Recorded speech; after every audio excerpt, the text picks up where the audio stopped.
Good day everyone, especially to our instructors Leo or Caius.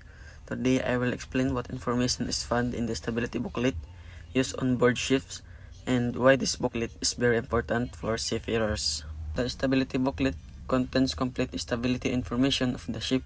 So makikita dito ang light ship weight or ang bigat ng barko na walang karga or fuel at mga crew. Makikita rin dito ang dead weight, which is includes cargo, fuel, fresh water, at lahat ng dinadala ng barko. Included din ang km, kg, at gm values. So, ang gm ang nagsasabi kung stable ang barko. So, kapag malaki ang gm, makikita natin strong ang stability. So, kapag maliit ang gm, makikita din naman natin na weak ang stability. Included din ang loading conditions tulad ng full load condition at ballast condition.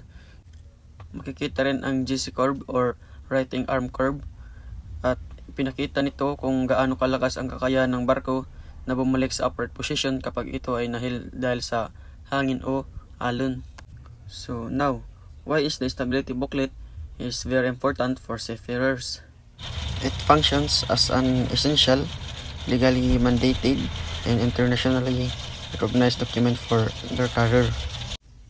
Napakahalaga nito dahil ito ang gabay ng ating mga officers bago bumiyahe ang barko.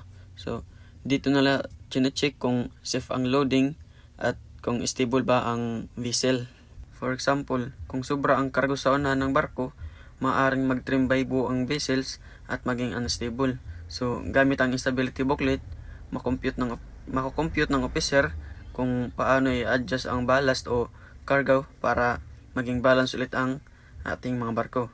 Isa pang example dito ay kung malakas ang hangin at malakas ang alon, kailangan sigurado na sapat ang GM at GC na para hindi ito tumaob o mag-capsize. So mayroon ding trim tables para malaman ang tamang balance ng barko sa unahan at likuran.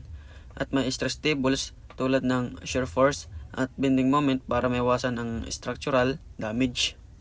And ako nga pala si Jefferson Donghel de la Cruz, Section G2 in BSMT1. Thank you.